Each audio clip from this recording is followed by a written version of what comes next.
तो ही गाइस, कैसे हैं आप सब? आई होप आप सब अच्छे होंगे। तो लास्ट वीडियो में हमने चैप्टर 3 किया था और इस वीडियो में हम कंटिन्यू करने वाले हैं चैप्टर 4, जिसका नाम है लोकतांत्रिक सरकार के मुख्य तत्व। तो चलिए इस चैप्टर को स्टार्ट करते हैं टाइम वेस्ट ना करते हुए। तो हमने थर्ड चैप्टर में यानी कि लास्ट चैप्टर में पिछले डिस्कस किया था कि लोकतांत्रिक सरकार क्या होता है। लोकतांत्रिक सरकार जहाँ पे जो है पब्लिक जो है अपनी गवर्नमेंट को खुद वोट दे के चुनती है, वो होती है लोकतांत्रिक सरकार यानी कि डेमोक्रेटिक गवर्नमेंट। जब हम बोलते हैं कि कोई सरकार लोकतांत्रिक है या अलोकतांत्रिक है, तब इसका अर्थ क्या होता है। इस अध्याय में आपको लोकतांत्रिक सरकार के कुछ महत्वपूर्ण लक्षणों को बताया गया है कि लोकतांत्रिक सरकार के मुख्य लक्षण क्या होते हैं और आप एक लोकतांत्रिक सरकार को कैसे परिभाषित कर सकते हैं। मतलब इस चैप्टर में जो है हम लोकतांत्रिक सरकार की विशेषताएं या फिर उसके लक्षण या फिर एक लोकतांत्रिक सरकार को हम कैसे डिफाइन कर सकते हैं, उसके बारे में हम पढ़ने वाले हैं। तो फर्स्ट वर्ड दिया गया है भागीदारी। भागीदारी का मतलब क्या होता है। लोकतांत्रिक सरकार का सबसे पहला लक्षण है भागीदारी। लोकतंत्र में लोग निर्णय लेते हैं, चुनाव में वोट देकर वे अपने प्रतिनिधि चुनते हैं। इस प्रकार नियमित चुनाव होने से लोगों का सरकार पर नियंत्रण बना रहता है। जैसे भारत हर 5 वर्ष के बाद जो है चुनाव होते हैं और एक सरकार चुनाव जीत कर जो है सरकार बनाती है। वोट के माध्यम से जनता की भागीदारी सुनिश्चित होती है। तो भागीदारी का मतलब क्या है। लोग यहाँ पे भागीदारी से मतलब है लोगों की भागीदारी सरकार में, कि सरकार को मत देकर यानी कि वोट देकर जो है हर 5 साल में चुनती है। यानी कि भारत में जो है गवर्नमेंट हर 5 साल के बाद जो है चेंज होती रहती है, ठीक है ना। तो इससे जो है लोगों का नियंत्रण भी सरकार पर कहीं ना कहीं बना रहता है, क्योंकि वही सिलेक्ट करती है अपने गवर्नमेंट को। तो यहाँ पे भागीदारी से मतलब है जनता की भागीदारी, ठीक है।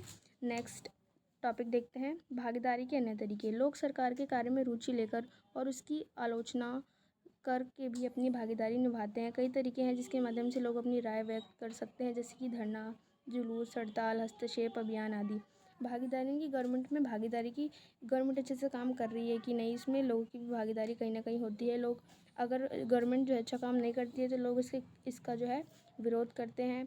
इसके वो कैसे विरोध करते हैं, धरना देकर, जुलूस निकाल कर, हड़ताल करके या हस्तक्षेप अभियान द्वारा, ठीक है ना। कई कई कई आंदोलन चलाते हैं, कई दिनों तक खाना नहीं खाते हैं, बैठ जाते हैं ग्रुप बनाकर, रैलियाँ निकालते हैं, हड़ताल करते, तोड़फोड़ करने लग जाते हैं। तो इसके माध्यम से जनता जो है अपनी राय प्रकट करती है सरकार को और विरोध जताती है।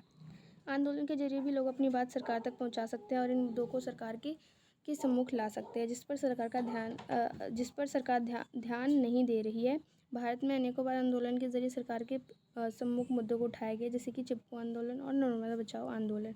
मतलब ये 2 मुख्य आंदोलन बताए गए हैं जो कि लोगों ने जो है किए थे। चिपको आंदोलन जो है पेड़ों की कटाई को रोकने के लिए किया गया था और नर्मदा बचाओ आंदोलन जो है नर्मदा नदी पर बांध बनाने के लिए, उसको रोकने के लिए किया गया था, क्योंकि इससे कई लोग जो है बेघर हो जाते हैं, जिसके लिए आंदोलन नर्मदा बचाओ आंदोलन किया गया था। फिर नेक्स्ट टॉपिक देखते हैं, विवादों का समाधान, कि जो प्रॉब्लम्स है उसका सोल्यूशन कैसे किया जाता है। विवाद तब उभरते हैं जब विभिन्न सांस्कृतिक, धर्म, जगह और आर्थिक पृष्ठभूमि के लोग एक दूसरे के साथ तालमेल नहीं बिठा पाते हैं। यानी कि जब काफ़ी लोगों में डिफरेंस होता है कि कोई इस जाति से है, कोई इस धर्म से है, कोई संस्कृति से है, कोई अमीर है तो कोई गरीब है, तो इससे लोगों में क्या होता है, डिफरेंस, लोग जो है भेदभाव करते हैं, डिफरेंस करना स्टार्ट कर देते हैं, जिससे कि वो साथ में नहीं रह पाते हैं और प्रॉब्लम्स क्रिएट हो जाती हैं। और कई बार भेदभाव की दिशा में कुछ मुद्दे हैं जो विवाद का विषय बन जाते हैं, जैसे कि धार्मिक जुलूस और उत्सव विवाद का विषय, नदी जल विवाद, है ना। तो ये कई सारी प्रॉब्लम्स है जो कि उत्पन्न हो जाती है यदि लोगों में जो है तालमेल नहीं बैठ पाता है। तो नेक्स्ट टॉपिक है समानता एवं न्याय। समानता का मतलब क्या होता है कि हर किसी के साथ जो है इक्वल जो है व्यवहार करना, बिहेवियर करना, किसी भी चीज़ के प्रति जो है डिफरेंस किए बिना, है ना। और न्याय का मतलब क्या होता है कि सबको इक्वल जो है न्याय देना, किसी के साथ भी किसी प्रकार का भेदभाव नहीं करना, सभी लोगों को हर जगह अपॉर्चुनिटी देना, चाहे वो किसी भी कास्ट, किसी भी धर्म से हो, अमीर हो या गरीब हो, सबको इक्वल अपॉर्चुनिटी मिलनी चाहिए। तो ये होती है समानता एवं न्याय। लोकतांत्रिक सरकार का सबसे महत्वपूर्ण विचार है समानता। इसीलिए भारत के संविधान में समानता जैसे अधिकार को मौलिक अधिकार के रूप में वर्णित किया गया है और इसकी सुरक्षा एवं स्वयं संविधान करता है। हमारे देश में बहुत सारे जो है धर्म, जाति, विविधता वाली हमारी संस्कृति है, इसलिए यहाँ पे हमारे संविधान में जो है समानता को जो है रखा गया है ताकि लोगों में जो है आपसी मतभेद ना हो। इसलिए समानता का जो अधिकार है उसको मौलिक अधिकार में शामिल किया गया है, इस जिससे कि जिसकी सुरक्षा जो है स्वयं संविधान भी करता है। लोकतांत्रिक सरकार एक न्यायपूर्ण समाज का निर्माण करती है और समाज के हर तबके को न्याय प्राप्ति का पूर्ण अधिकार होता है। इसके अलावा सरकार अस्पृश्यता यानी छुआछूत की प्रथा पर रोक जैसे कानून का निर्माण करती है तथा सरकार विवादों का समाधान संवैधानिक कानून के आधार पर होता है। तो यहाँ पे क्या कहा गया है कि लोकतांत्रिक सरकार में जो है लोग अपने प्रतिनिधि को खुद से चुनते हैं। हमने पहले वीडियो में पढ़ा था, जिसमें कि जो है हर जाति धर्म लोग जो है पार्टिसिपेट करते हैं, जिससे कि वो सभी की भागीदारी जो है कहीं ना कहीं सुनिश्चित हो पाती है और सभी यहाँ पे जिससे कि सभी लोग हर कास्ट धर्म जाति लोगों का जो है भागीदारी उसमें रहती है और किसी के साथ भी जो है भेदभाव और समानता नहीं किया जाता है।